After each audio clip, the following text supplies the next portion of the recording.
Hello versus two right rock your day with a video top 5 best anime exclusive Pokemon, यानी कि वो Pokemon जो सिर्फ हमें एनिमे में दिखे हैं और बाकी किसी भी मेन सीरीज या किसी भी पोकेमॉन गेम्स में नहीं दिखे हैं। तो स्टार्ट करते हैं विद नंबर 5, वेलेंसियन बटरफ्री। वेलेंसियन बटरफ्री, जिसे आप ऑरेंज आइलैंड की बटरफ्री भी कह सकते हो, वो हमें ऑरेंज आइलैंड के सबसे बड़े आइलैंड वेलेंसियन आइलैंड पे दिखी थी। ऑरेंज आइलैंड अपने आप में ही एक नया सफ़र था, मतलब उसमें सिर्फ 4 बैचेस थे जो अभी कहीं नहीं हुए थे, और ऑल्दो वो पूरा लीग अलग थी, वो पूरा रीजन ही अलग था। पूरे आइलैंड में अजीब से पोकेमॉन, जैसे वो पिंक पोकेमॉन दिखते थे, वैसा ही ये भी पोकेमॉन था वेलेंसियन बटरफ्री। जनरेशन 7 से जो रीजनल फॉर्म्स हमें इंट्रोड्यूस हुए हैं उसका भी ये समझ लो प्री फॉर्म है, क्योंकि ये भी एक रीजनल फॉर्म ही है ऑरेंज आइलैंड का, जो दिखाता है कि एनवायरनमेंट की वजह से या सराउंडिंग की वजह से पोकेमॉन कैसे डिफरेंट हो सकते हैं। इसके विंग्स का पैटर्न बहुत ही खूबसूरत था, इसका सॉफ्ट क्रीम कलर, ये वैसा ही वेरिएशन था जो कि एक पोकेमॉन जैसे बटरफ्री से आप एक्सपेक्ट कर सकते हैं। Number 4, crystal onyx. तो शायद ही कोई होगा जो क्रिस्टल ऑनिक्स को नहीं जानता होगा, ये भी ऑरेंज आइलैंड में ही था। क्रिस्टल ऑनिक्स एक तरीके का म्यूटेशन था, क्योंकि वो बॉर्न हुआ था रॉक में, नहीं क्रिस्टल से बना हुआ था। तो क्रिस्टल ऑनिक्स के जो रूमर्स थे वो ऑरेंज आइलैंड पे फैले हुए थे, और उसके ऐश का एक नया दोस्त बना था ग्लास मेकर, जो कि अपनी क्रिएटिवनेस पाने के लिए वापस से उस क्रिस्टल ऑनिक्स को देखना चाहता था। जैसे नॉर्मल ऑनिक्स होते हैं 4 टाइम्स वीक वाटर के खिलाफ, वैसे इन लोगों ने देखा कि ये जो क्रिस्टल ऑनिक्स है वो वाटर में ही तैर रहा था, मतलब उसकी पूरी बॉडी क्रिस्टल की थी, वो वाटर की सराउंडिंग से खुद को अच्छे से कैमोफ्लेज कर रहा था। क्रिस्टल का होने की वजह से वो फायर से वीक था, और इसीलिए वो जो ग्लास मेकर था उसने अपने चार्मेलियन की मदद से उस ऑनिक्स को हरा दिया था। पर उसने उसके कैप्चर करने का डिसीजन छोड़ दिया, क्योंकि उसने सोचा कि उसको जो क्रिएटिवनेस चाहिए थी क्रिएट करने के लिए ग्लासेस अच्छे से, वो उसको मिल चुकी है, तो वो उस ऑनिक्स को वहीं छोड़ देते हैं। नंबर 3, डियांसी के कार्विंग रिटेनर्स। तो मूवी आई थी Diancie and the cocoon of destruction में, उसमें हमें ये कार्विंग दिखे थे।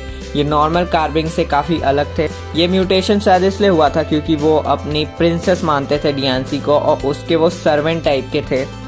डियांसी को खुद भी एक म्यूटेशन माना जाता है कार्विंग का, कई सारे पोकेडेक्स एंट्री के हिसाब से, और इन सब के बारे में हमें ज़्यादा नहीं पता चला क्योंकि पूरे हमें एक ही मूवी में दिखे हैं, और ऊपर से सिर्फ 4 डेस, मेरिक, एलोट्रॉप और बोर्ड थे इनके नाम। डेस इसमें से सबसे बड़ा था, जिसका एक पूफी वाइट कॉलर था, और मेरिक उसके बाद था लाइन में, जिसका कॉलर का स्पाइक ऊपर की तरफ था। बोर्ड और एलोट्रॉप का बहुत ही छोटे छोटे डिफरेंस थे जो कि उनके कानों पे थे। बोर्ड और एलोट्रॉप दोनों ही एक मतलब जवान कार्विंग जैसे दिख रहे थे। इनकी ड्यूटीज की वजह से जो उनमें रेयर म्यूटेशन आ गए, उसकी वजह से ये नॉर्मल कार्विंग से काफ़ी अलग। Number 2, Snorlax. तो इसके बारे में शायद ही बहुत कम ही लोग जानते होंगे, मेरे को भी अभी पता चला जब मैं लिस्ट बना रहा था। तो ये पोकेमॉन की क्रॉनिकल सीरीज में दिखे थे। ये जो वैरायटी है स्नोलैक्स की, ये खाली फार नॉर्थ में पाई जाती थी। तो जो एपिसोड था पिकाचूज विंटर वेकेशन, उसमें पिकाचू और उसके कुछ दोस्त एक स्नोमैन बनाते हैं जो कि स्नोलैक्स के शेप का होता है। बाद में उसमें कहीं से जान आ जाती है, और उसके बाद वो लोग जब भटक जाते हैं तो वो ऐसी जगह पे पहुंच जाते हैं जैसे जहाँ पे उस स्नोलैक्स जैसे कई सारे स्नोलैक्स होते हैं। उसके बाद क्योंकि वो देखते हैं कि वो सारे लोग स्नोलैक्स जैसे हैं जो उनके पास है आइस वाला, तो वो स्नोलैक्स को उन्हीं स्नोलैक्स को दे देते हैं, और बाद में उनकी अचानक से नींद खुलती है और वो देखते हैं कि वो उसी पोकेमॉन सेंटर में हैं जिसमें वो थे, और जो स्नोलैक्स उन्होंने बनाया था स्नो का, वो अभी भी वहीं था।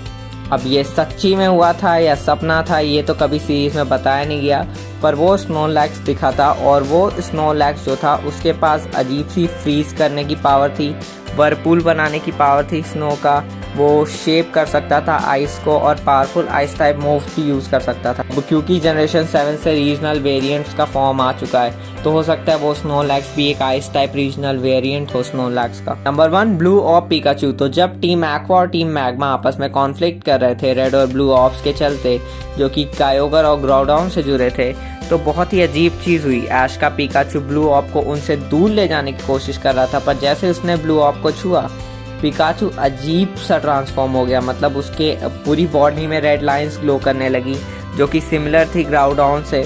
जिसने उसको बहुत ज़्यादा पावर दे दी, मतलब इतनी पावर दे दी कि उसने ग्राउडॉन को छुड़ा दिया था टीम मैग्मा के कंट्रोल से, जिसकी वजह से ग्राउडॉन और कायोगर में फेस ऑफ हो गया। पिकाचू के पास इतनी पावर आ गई थी कि वो उसे कंट्रोल नहीं कर पा रहा था, वो स्ट्रगल कर रहा था, पर किसी तरह उसने ग्राउडॉन के साथ लड़ा और कायोगर जैसे ही हार गया ग्राउडॉन से, वैसे ही पिकाचू की जितनी भी पावर थी वो सारी चली गई। जनरेशन 6 के ओमेगा रूबी और अल्फा सफायर में क्योंकि मेगा इवोल्यूशन का कॉन्सेप्ट था, तो उसमें ब्लू ऑर्ब और रेड ऑर्ब एक काम करते थे कि वो कायोगर और ग्राउडॉन को अपने प्राइमल फॉर्म में कन्वर्ट कर देते थे।